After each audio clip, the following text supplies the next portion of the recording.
అందరికీ నమస్కారం. నా పేరు శ్రీనివాస్. మీరు చూస్తున్నారు Srinu social connect YouTube channel. Friends, ఒక్క లైక్ ఇచ్చి నన్నైతే సపోర్ట్ అయితే చేయండి. ఇంకా మంచి మంచి టాపిక్స్తో మీ ముందుకైతే వస్తా. ఇక లేట్ చేయకుండా టాపిక్లకి అయితే వెళ్ళిపోదాం. మొన్న ఐఐటి హైదరాబాద్లో ఒక పెద్ద ఈవెంట్లో రామ్ చరణ్ పెళ్ళాం ఉపాసన కామినేని ఎగ్ ఫ్రీజింగ్ గురించి మాట్లాడుతా ఎక్స్ప్లెయిన్ చేస్తా పెద్ద కాంట్రవర్సీ అయితే అయిపోయింది. మన ఇండియాలోనే విపరీతంగా కాంట్రవర్సీ అయితే అయిపోయింది.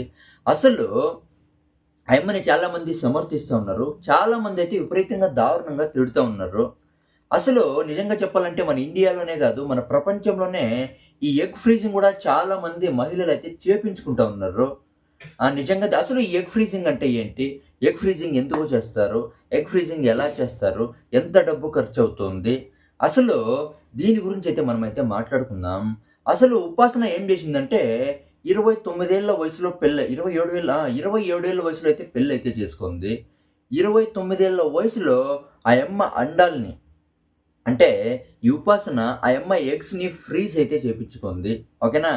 ఎగ్స్‌ని ఫ్రీజ్ చేపించుకొని 36 ఏళ్ల వయసులో ఒక బిడ్డకైతే జన్మనిచ్చింది. మళ్ళీ ఐవీఎఫ్‌తో ప్రెగ్నెంట్ అయ్యి ఒక క్లింకారాకైతే జన్మనైతే ఇచ్చింది 36 ఏళ్ల వయసులో. ఇప్పుడు 39 ఏళ్ల వయసులో కవల పిల్లలకైతే జన్మనిస్తా ఉందంట. అంటే ఎగ్ ఫ్రీజ్ చేపించుకొని. అంటే మొన్న ఐఐటీ హైదరాబాద్ ఈవెంట్‌లో చాలామందికి ఇదే చెప్పిండేది ఈ ఉపాసన కామినేని. మీరు చాలామంది ఎవరెవరు గోల్స్ పెట్టుకున్నారో, మీకెవరెవరికి టైం లేదో, మీరెవరు సక్సెస్ కావాలనుకున్నారో వాళ్ళంతా ఇప్పుడు ఎగ్స్ అయితే ఫ్రీజ్ అయితే చేపించుకోండి. మళ్ళీ మీకు ఇష్టం వచ్చినప్పుడు ప్రెగ్నెంట్ అవ్వండి, గర్భధారణ పొందండి అని కొన్ని కామెంట్స్ అయితే ఇచ్చింది ఈ ఉపాసన కామినేని. చాలామంది మన ఇండియాలో ఉండే పెద్ద పెద్ద గైనకాలజిస్ట్, పెద్ద పెద్ద డాక్టర్లంతా ఏమనైతే తిడుతూ ఉన్నారు. అంటే మీకు పెద్ద అపోలో హాస్పిటల్స్ ఉన్నాయి, మీరు అపోలో హాస్పిటల్స్ని ప్రమోట్ చేసుకుంటూ ఉన్నారు. మా హాస్పిటల్స్కి రండి, ఎగ్ ఫ్రీ చేయించుకోండి, మీరు లాభాలు కావడం కోసం, మీకు లాభాల కోసం మీరు మీ హాస్పిటల్స్ని ప్రమోట్ చేసుకుంటూ ఉన్నారని జాస్తి మంది డాక్టర్స్ ఉపాసన గురించి కాంట్రవర్సీగా అయితే మాట్లాడుతూ ఉన్నారు. అంటే ఈ ఎగ్ ఫ్రీజింగ్ ఎలా చేస్తారంటే, ఈ ఆడవాళ్ళ మామూలు ఈ ఎగ్స్ కోడిగుడ్ల తర పెద్ద పెద్దగా ఉండవు, చాలా చిన్నగా ఉంటాయంట. ఆడవాళ్ళ అండాశయాల నుంచి ఎగ్స్‌ని అయితే కలెక్ట్ అయితే చేస్తారు. ఎగ్స్ కలెక్ట్ చేసి దాని మీద హెచ్‌సిజీ ఇంజెక్షన్ అయితే ఇచ్చింటారు ఫస్ట్‌లోనే. తర్వాత అండాశయాల నుంచి ఎగ్స్‌ని అయితే కలెక్ట్ చేసి మల్టిపుల్ ఎగ్స్‌ని అయితే కలెక్ట్ అయితే చేస్తారంట. ఎందుకంటే అవి కొన్ని సక్సెస్ అవ్వచ్చు, కొన్ని ఫెయిల్యూర్ కావచ్చు కాబట్టి కొన్ని మల్టిపుల్ ఎగ్స్‌ని కలెక్ట్ చేసి దాని మీద ఉండే వాటర్ కంటెంట్ అయితే తీసేస్తారు. ఆ వాటర్ కంటెంట్ కూడా ఏమవుతుంది, ఫ్రీజ్ అయితే అయిపోతుంది కాబట్టి అది సరిగ్గా పనిచేయదు కాబట్టి ఎగ్స్‌ని లిక్విడ్ నైట్రోజన్‌లో -196 డిగ్రీ సెల్సియస్‌లో స్టోర్ అయితే చేస్తారంట. తర్వాత ఐవీఎఫ్ ద్వారా వాళ్ళకి ఇష్టం వచ్చినప్పుడు పిల్లల్ని అయితే పుట్టించుకుంటారంట. ఇదేమన్నా ఈజీగా చేస్తారేమి?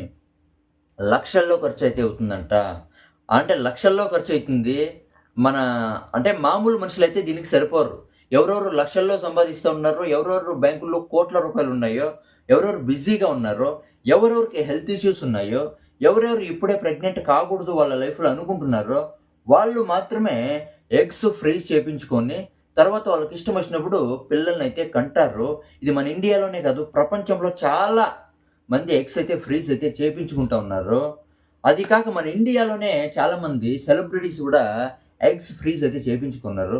ఇప్పుడు ఉపాసన కామినేని, రామ్ చరణ్ పెళ్ళాం ఎగ్స్ అయితే ఫ్రీజ్ అయితే చేపించుకుంది. వారణాసిలో పెద్ద హీరోయిన్ ప్రియాంక చోప్రా కూడా ఎగ్స్ అయితే ఫ్రీజ్ అయితే చేపించుకుంది. తర్వాత క్రికెటర్ మితాలి రాజ్ కూడా ఎగ్స్ అయితే ఫ్రీజ్ అయితే చేపించుకుంది.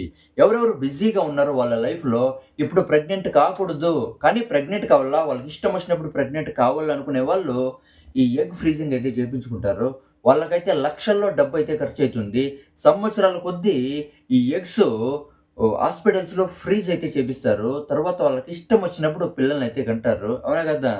ఇది కొంతమంది డాక్టర్స్ చెప్పేది ఏమంటే ఇది కరెక్ట్ కాదు అని చాలామంది అయితే చెప్తా ఉన్నారు. ఇది జరిగిండేది. ఒక సింపుల్‌గా ఎక్స్‌ప్లెయిన్ చేసే ప్రయత్నం అయితే నేనైతే చేసినాను. నా ఎక్స్‌ప్లనేషన్ ఏమన్నా మీకేమన్నా నచ్చితే ఒక లైక్ ఇచ్చి నన్నైతే సపోర్ట్ అయితే చేయండి. సబ్స్క్రైబ్ చేసుకోండి. బై.